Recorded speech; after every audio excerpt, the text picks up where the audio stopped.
James Lund, James All About Business. Thank you for joining me today. I do appreciate it.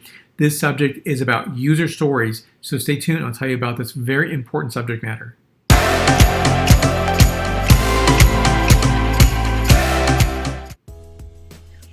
So this is a very 50,000 foot view, and this could be utilized in terms of, say, products that are physical products, technology products as well.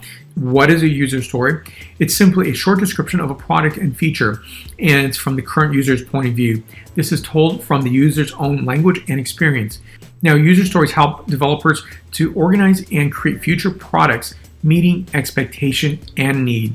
Very central to do, because you cannot and should not do this in a bubble with a physical product, a service, or even a technology product.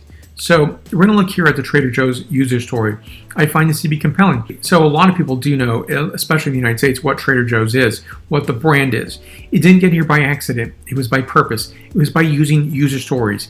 And from that, we get a really compelling brand. So Joe was a retailer for quite some number of years before founding Trader Joe's in 1967. He definitely had a vision, this inspiration. So he's using, a tiki brand theme in terms of, say, the graphic material. And then, he's really trying to hone in on a specific, him and his team, on a very specific user, a persona. That persona would be someone who might be traveling abroad. They go to South America, or maybe they go to Asia or Europe. They come back seeking and desiring the foods from where they visited. It's going to bring back great memories, but also they have a taste for that particular culture and food that they visited.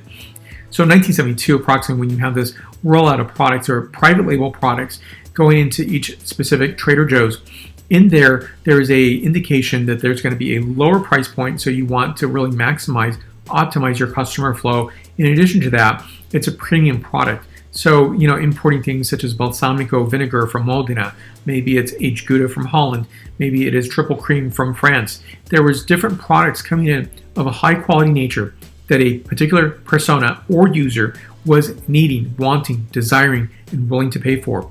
The distillation of product development occurred in terms of using the lens of a persona or user and making sure that they were developing and sourcing the products adequately enough, logisticizing the products to make sure they were in stock, and getting them to their stores, creating a customer satisfaction in terms of both price and also delivery of quality, and also opening up someone's mind to the great world of food. So this is a pivotal moment in terms of creating a very understandable user story and aligning to that, because it was really not looking at just maybe a particular person, but a particular group of people.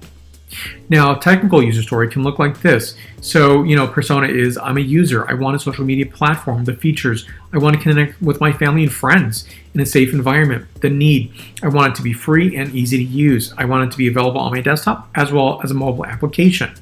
So you can ask this in several ways. So, user story creation is the 3 C's.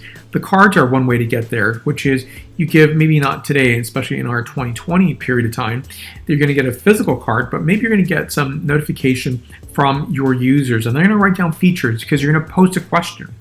And you're really going to elicit for very specific responses that can help you to create and further develop your product. Have a conversation with those particular users, making sure you're understanding their particular intention, and then getting a confirmation, distillating that particular need. Now, I like this particular user value curve. I think it's really important. It may seem maybe not understandable at first, but you can see the golden bulb is great idea. So it's the idea to create the product release. The dark gray light bulb is a development curve, and this is happening over time. It's consistent. It's ongoing. Think of this as agile, right? And then you see that the brand becomes on the user value curve. It becomes a much more complex product. It's meeting the user's needs. So in that particular person's mind, they're going to look to you and your company and your brand offering because your product becomes so compelling, so complex, and yet fulfills their needs, their desires, their expectation, their hopes.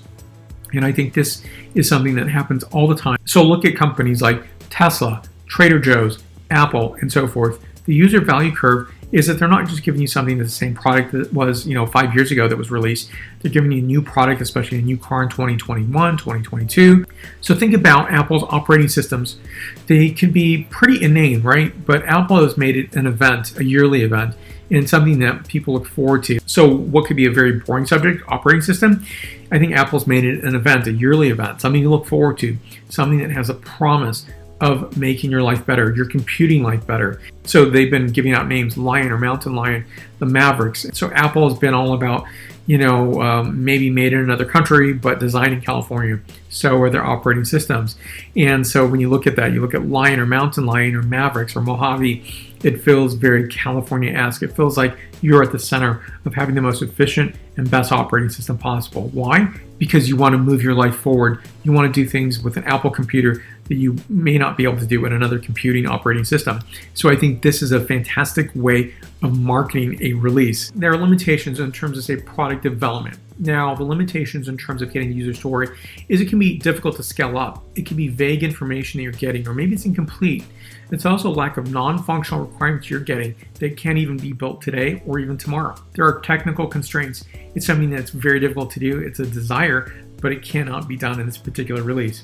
It's also, tying this to business case or need. Is there the justification to develop a specific functionality if there's really not a good use case of it? Now, these are limitations to think about when you're creating a user story and trying to get that down to your product development mode. Your goal is to build this, an amazing automobile, as opposed to not this, which is Homer Simpson's user story. Homer has a brother, his name is Herb. He owns a car manufacturing company, a car brand. And so the user story is only Homer. You can see the engineers who are interviewing Homer. And, Homer's talking about all that he wants in his car. Product managers and engineers are interviewing Homer, and they get all the things that he wants and ultimately create a car that's not usable for anyone except Homer. And ultimately bankrupts, Homer's brother from the car manufacturing company. And so this is a good way to not think about creating a Homer automobile. Nobody wants this. No brand wants to do this.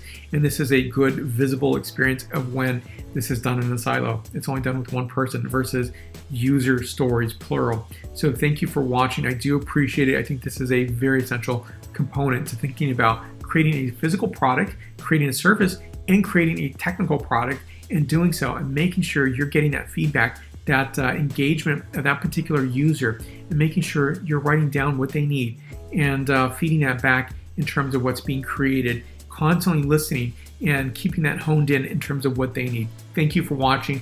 If you like this video, please give a like, subscribe to this channel, and I do appreciate this. More business topics to come because I love talking about business, and I think this is a very important subject matter. Thank you for watching, and again, give a like, and I will see you soon.